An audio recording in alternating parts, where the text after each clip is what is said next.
नई चीनी मिलों को चलाने का कार्य किया, नई चीनी मिलों की स्थापना की कार्रवाई की। 8-8, 10-10 वर्षों से जिन गन्ना किसानों का गन्ना मूल्य का भुगतान नहीं हो पाया था, उस भुगतान को ससमय अन्नदाता किसानों के खाते में पहुंचा करके 1,57,000 करोड़ रुपए के गन्ना मूल्य का भुगतान करके उन्होंने उत्तर प्रदेश को गन्ना मूल्य भुगतान में भी अग्रणी राज्यों की श्रेणी में खड़ा करके नंबर 1 स्थान दिलाया है। और इसका श्रेय जाता है थाना भवन क्षेत्र के मतदाताओं का, जिन लोगों ने उन्हें विधायक चुन करके विधानसभा में भेजा था। भाइयों बहनों, आज मुझे इस शामली जनपद में आने का अवसर प्राप्त हुआ है। शामली में पहले भी आया था, लेकिन मैं आपसे पूछना चाहता हूं, 5 साल पहले थाना भवन हो, शामली हो, मुजफ्फरनगर हो, कैराना हो, कांदला हो, क्या स्थितियां थी यहां की? गंभीर सुरक्षा का संकट था, कानून व्यवस्था बदहाल थी, न बेटी सुरक्षित थी, न अन्नदाता किसान सुरक्षित था। नौजवान के हौसले के साथ खिलवाड़ होता था, अराजकता चरम पर थी। और भाइयों बहनों, उन विषम परिस्थितियों में जब प्रधानमंत्री मोदी जी के आह्वान पर उत्तर प्रदेश की जनता जनार्दन ने भारतीय जनता पार्टी पर विश्वास किया, भारतीय जनता पार्टी की सरकार बनाई, तो भाइयों बहनों, भारतीय जनता पार्टी की डबल इंजन की सरकार ने उत्तर प्रदेश के अंदर सुरक्षा का एक वातावरण दिया। आज कैराना से पलायन नहीं होता, कांगड़ा से पलायन नहीं होता। आज उत्तर प्रदेश और शामली जनपद प्रगति करता है, अपराधी यहां से पलायन करते हैं।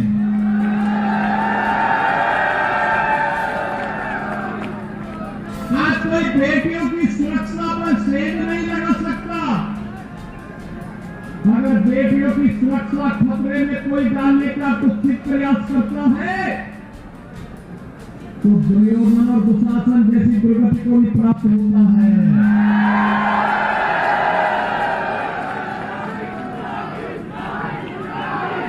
अब दंगे नहीं होते,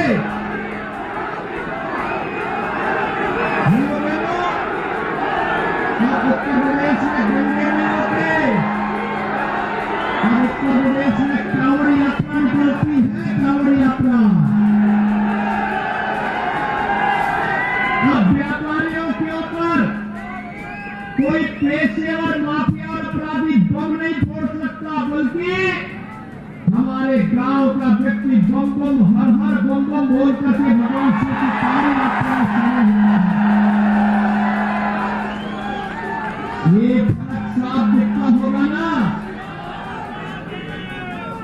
कि दंगाई कहां चले गए। 5 वर्ष तक जिलों में घुसे थे या दूसरे लोग की यात्रा में निकल रहे थे, फिर से उनको लाने का प्रयास किया जा रहा है। क्या फिर से दंगाइयों को आने का रास्ता देंगे? क्या एक दंगाई फिर से सत्ता में आने चाहिए? लेकिन भाइयों बहनों, ये 2 लड़कों की जोड़ी तो फिर से वही करना चाहती है। इनकी टिकट देने की सूची देखी आप लोगों ने? छठे छठाए अपराधी और दंगाई उनकी सूची में अग्रणी स्थान यानी अग्रिम पंक्ति पर खड़े हैं और गलत फहमी के शिकार है।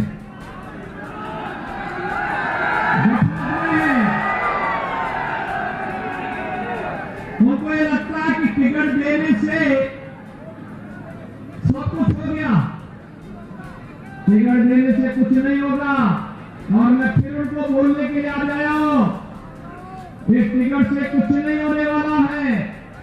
अपनी गर्मी शांत करके रखो, नहीं तो 10 मार्च के बाद गर्मी शांत नहीं जाएगी।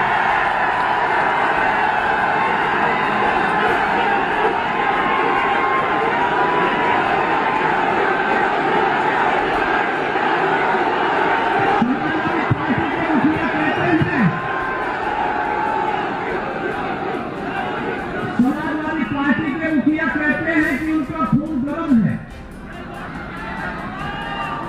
मैंने कहा एक खून को 5 साल पहले ही प्रदेश की जनता शांत कर चुकी है।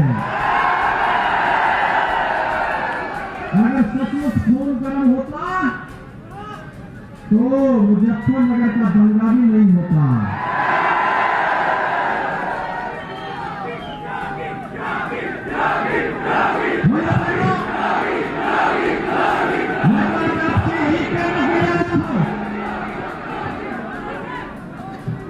जब सोच ईमानदार होती है तो काम दमदार होता है। आपको दमदार सरकार चाहिए, दुमदार सरकार चाहिए।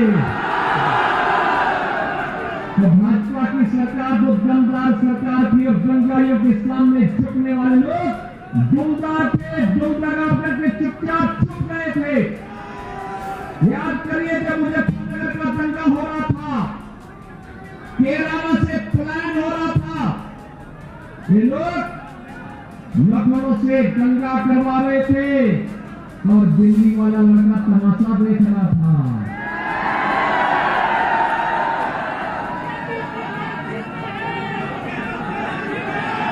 भाइयों बहनों, इनके एजेंडे में कभी सुरक्षा नहीं थी, दंगा मुक्त प्रदेश नहीं था, कांवड़ यात्रा नहीं थी, गन्ना किसान अन्नदाता किसान नहीं था। यहाँ पर विश्वविद्यालय खुले, अच्छी सड़कें बने, गरीबों को आवास की सुविधा मिले, गरीबों को राशन की फ्री में सुविधा मिले। इनके एजेंडे में था ही नहीं। इनके एजेंडे में तो एक ही बात थी और वह इनके एजेंडे का हिस्सा था, दंगा कराओ, भय और दहशत का माहौल पैदा करो, गरीबों की संपत्ति पर, व्यापारियों की संपत्ति पर कब्जा करो। यही तो लोग करते थे। लेकिन भाइयों बहनों, जिन लोगों ने व्यापारियों को सताया था, गरीबों को सताया था, किसानों पर प्रताड़ित किया था, आज उन सबकी संपत्ति पर सरकार ने किस तरीके की कार्रवाई की आप सब देख रहे होंगे। हम लोगों ने तो पहले ही कहा कि अपराध और अपराधियों के मामले में जीरो टॉलरेंस की नीति की तरफ सरकार कार्य करेगी। और भाइयों बहनों, मैं फिर आपसे कहने के लिए आ गया हूं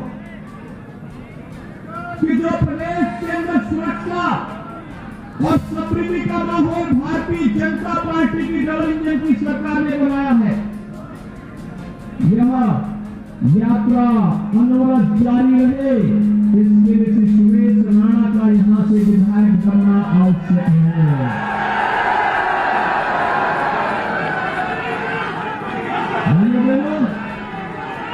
आज तो कोई भी बेटी स्कूल जा सकती है।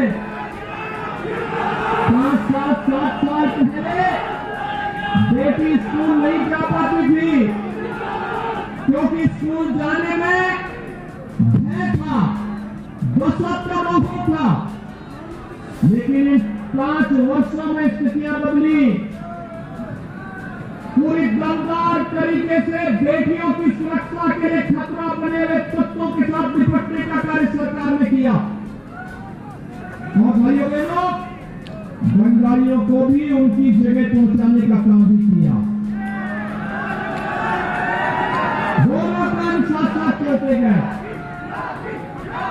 समाजवादी पार्टी का विकास परिवार से बाहर कभी निकल ही नहीं पाया। 49,000 करोड़ रुपए का गंगा मूल्य लगाया था समाजवादी पार्टी की सरकार जब जा रही थी।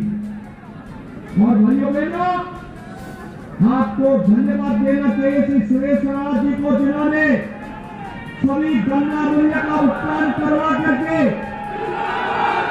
गन्ना किसानों के जीवन में परिवर्तन लाने का काम किया, बहुत सीधी लोगों को चलाने का काम किया।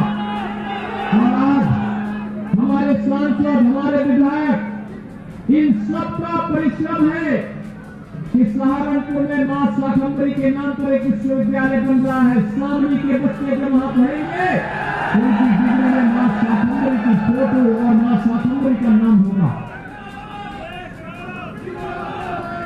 हम लोगों ने मेजर ध्यानचंद जी के नाम पर मेरठ में प्रदेश का पहला स्पोर्ट्स विश्वविद्यालय बना रहे हैं। यहाँ का नौजवान जो खेल कूद में आगे बढ़ना चाहता है, ओलंपिक का मेडल लेने की क्षमता अर्जित करेगा। ओलंपिक में गोल्ड मेडल पर हम कितना पुरस्कार देते हैं मालूम है? 6 करोड़ रुपए सरकार की तरफ से देते हैं गोल्ड मेडल पर। रजत पदक पर 4 करोड़, कांस्य पदक पर 2 करोड़। ये पुरस्कार राशि राज्य सरकार अपने तरफ से उन खिलाड़ियों को देती है जो वहां से ओलंपिक से लेके आते हैं। और मैं चाहता हूं शामली, मुजफ्फरनगर, मेरठ, सहारनपुर, बागपत, गाजियाबाद, हापुड़, बुलंदशहर के नौजवान अधिक से अधिक मेडल जीत करके लेके आए, देश का नाम रोशन करें और प्रदेश से उनको ये सौगात भी मिलेगी और प्रदेश सरकार में नौकरी भी मिलेगी। अभी मुझे वाल्मीकि समुदाय से जुड़े हुए एक सज्जन मिले, उन्होंने कहा कि मकान हमें और भी चाहिए। भाइयों बहनों, प्रधानमंत्री मोदी जी ने भी केंद्रीय बजट प्रस्तुत करवाया है संसद में। 80 लाख गरीबों के लिए मकान की व्यवस्था है, इसमें 80 लाख गरीबों के लिए। याद करिए, समाजवादी पार्टी 5 साल के कार्य में 18,000 गरीबों को भी मकान नहीं दे पाई थी। और भारतीय जनता पार्टी की डबल इंजन की सरकार ने कितना किया? 45,50,000 से अधिक गरीबों को एक मकान मिल गया है। भाइयों बहनों, एक और काम आपने देखा होगा, खैर सपा बसपा अंधेरे में रहने की आदि, उन लोगों को बिजली पसंद नहीं थी, इसलिए बिजली नहीं देते थे। पहले बिजली मिलती थी क्या? सपा के पहले बिजली मिलती थी, आज तो मिलती होगी ना। इसको 24 घंटे ही करना है ना, 24 घंटे मिल रही होगी। लेकिन भाइयों बहनों, उनका विकास सड़क के लिए भी दिखता था। उन्होंने अपने समय में विकास कराया, अपनी सोच के जो। कौन सा विकास है? हमने विश्वविद्यालय दिया, सड़क दिया, अग्निशमन केंद्र दिए, एयरपोर्ट दिया और सामने के नौजवानों के लिए सिटी भी बना रहे नजदीक में है। सिटी भी बन रही है। यहाँ का युवा मुंबई नहीं जाएगा, बल्कि सामने में रह करके ही अपनी कला का प्रदर्शन कर पाएगा। देश का सबसे बड़ा इलेक्ट्रॉनिक सिटी भी अब विकसित कर रहे हैं। जितने नौजवान हमारे डिप्लोमा कर रहे हैं, ITI कर रहे हैं या फिर डिग्री ले रहे हैं, 1 करोड़ नौजवानों को टैबलेट और स्मार्टफोन तो वितरित हो ही रहा है। उनके लिए इलेक्ट्रॉनिक सिटी में भी जॉब उनका इंतजार कर रहा है। डिफेंस कॉरिडोर उनका इंतजार कर रहा है। पिछली सरकार एक तमचा बनाती थी, तमचे की फैक्ट्री इसलिए बन जाती थी, और हमारी सरकार डिफेंस कॉरिडोर बना रही है। जनरल साहब हमारे साथ आ रहे हैं।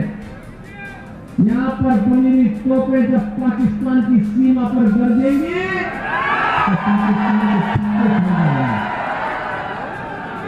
तो हमारा विकास तो दिखाई देता है। लेकिन भाइयों बहनों, अगर समाजवादी पार्टी और बहुजन समाजवादी पार्टी का विकास देखना हो तो उनका विकास क्या है मालूम है?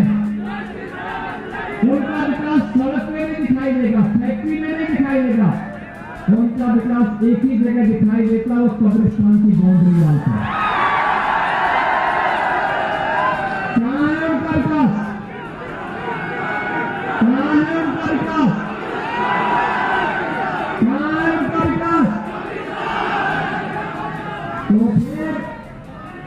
कब्रिस्तान की बाउंड्री पर ही उनका विकास है तो उनको बोलना भैया वोट भी वहीं से ले लो।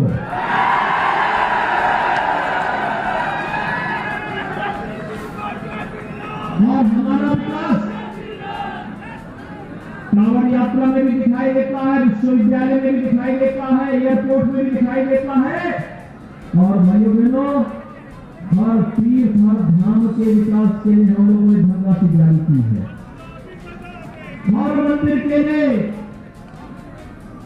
राम मंदिर तो बनाएंगे तो हमारा संकल्प है भाई,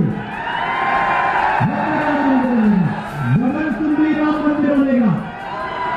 दुनिया की कोई ताकत अयोध्या में राम मंदिर बनने से रोक नहीं सकती है।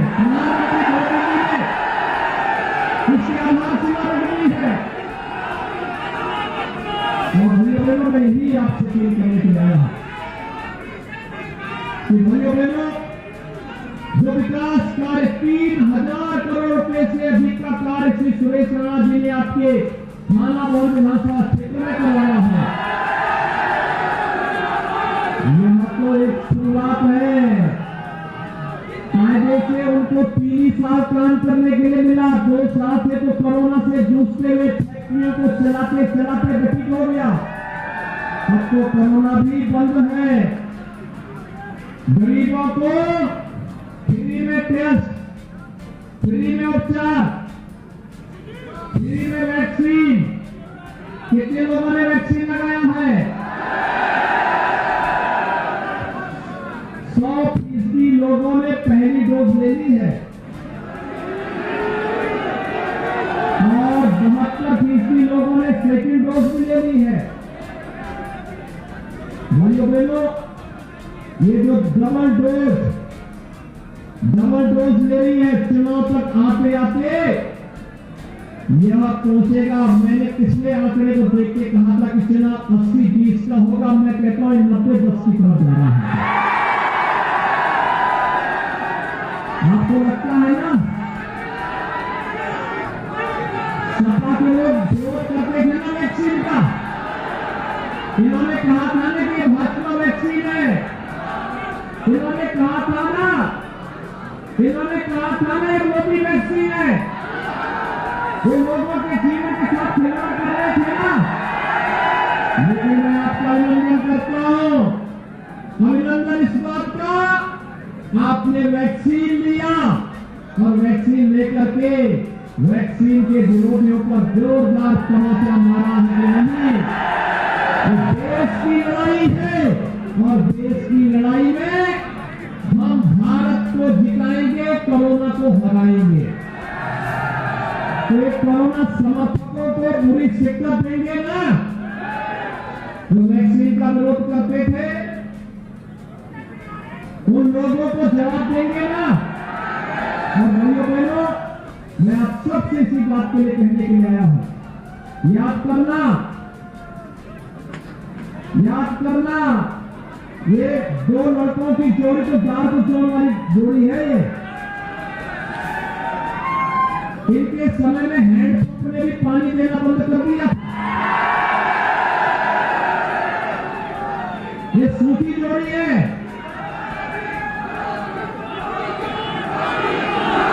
इनके समय में मुजफ्फरनगर का बंगा फूकने नहीं होंगे। सचिन और गौरव जैसे नौजवानों की जो निर्मम हत्या हुई थी, केवल इसलिए क्योंकि इन्होंने अपनी बहन की रक्षा करने के लिए केवल पूछने के लिए गए थे कमाल कस्बे में कि भाई देखो, हमारी बहन स्कूल जाती है, उसको क्यों छेड़ते हो। और भाई, जिसने अपनी कलाई पर रक्षाबंधन का सूत्र बांधा है, इस संकल्प के साथ जुड़ेगा। और किस निर्ममता के साथ उन युवाओं की हत्या हुई थी, तब ये 2 लड़कों की जोड़ी या तो दंगा करवा रही थी या निर्मम हत्या करवा रही थी। आज इनको फिर से मुजफ्फरनगर शांति याद आ रहा है। थोड़ा भी सम्मान होता, स्वाभिमान होता इन लोगों को यहाँ की जनता जनार्दन के सामने मुंह दिखाने की स्थिति नहीं होनी चाहिए थी, नहीं आना चाहिए था, क्योंकि हम दंगाई करा रहे थे। और सच्चाई भी है, नाम समाजवादी है, सोच परिवारवादी है और काम दंगाई है। और नहीं हो लेना फिर दंगाइयों को कभी अवसर मत देना, भूल करके भी नहीं। सब आपसे भी अपील करूंगा, बताइए वर्तमान और भावी पीढ़ी को देना क्या चाहते हैं?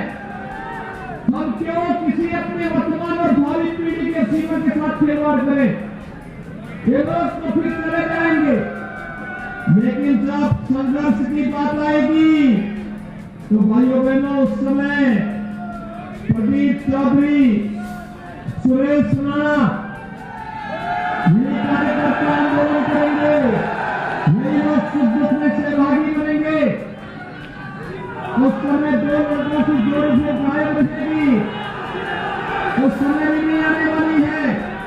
और भाइयों बहनों मैं आज इसीलिए आज आपके बीच में आया हूं, सभी लोगों से मैं एक कहूंगा, शामली जनपद में 3 विधानसभा है, तीनों विधानसभाएं फिर से भारतीय जनता पार्टी की जोड़ी में दीजिए और भारतीय जनता पार्टी की सरकार सुरक्षा और समृद्धि का वायदा आपसे करती है। आपके सम्मान को और आपकी समृद्धि को इसी गति से आगे बढ़ाने का कार्य करेगी। हम लोगों ने तो हर मंदिर के लिए किया, महर्षि वाल्मीकि का जो मुख्य आश्रम है नालापुर चित्रकूट में, भाइयों बहनों वहां के लिए हम लोगों ने सुंदरीकरण का भरपूर पैसा दिया है। मैं स्वयं आ गया था महर्षि वाल्मीकि जयंती के अवसर पर, मैंने वहां जाकर के स्वयं पूजा की थी और हर मंदिर में अखंड रामायण का पाठ भी बिठाया था। काशी में संत रविदास जी के मंदिर की, उनकी जन्मभूमि के मंदिर का सुंदरीकरण का कार्य सरकार कर रही है। हमने यहाँ पर सुख तीर्थ में सुंदरीकरण का कार्य सरकार कर रही है। भाइयों बहनों हर धामों के पुनरुद्धार और सुंदरीकरण के कार्य के साथ सरकार जुड़कर के कार्य कर रही है। और इसलिए आज मैं आपसे अपील करने के लिए आया हूं कि जो कार्य सुरक्षा और सम्मान का एक अभियान यूपी के अंदर चला है, आप सब इस अभियान को आगे बढ़ाने के लिए खाना विधानसभा सीट से अपने एक कर्मठ और यशस्वी विधायक को फिर से अवसर देकर के यहाँ के विकास के काम को तेजी के साथ आगे बढ़ाने का कार्य करेंगे। ये अपील करने के लिए आपके